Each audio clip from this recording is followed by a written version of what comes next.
এই ফাল মাছ পেয়েছি একটা, এই যে দেখতে পাচ্ছ কত বড় ফাল মাছ। আর একটা পেয়েছি ভোলা মাছটা পেয়েছি। কি মাছ বন্ধুরা বলো তোমরা সবাই?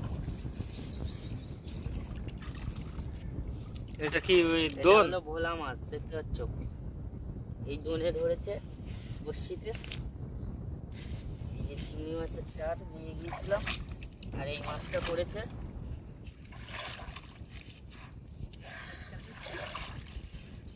ফাল মাছ এটাতে। এটা কতটা হবে?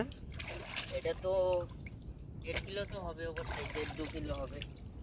দেখতে পাচ্ছ কত বড় মাছ। কিরকম লাগছে মাছটাকে? খুব সুন্দর। আর এই একটা পেয়েছি তেলে ভোলা, দেখতে পাচ্ছ।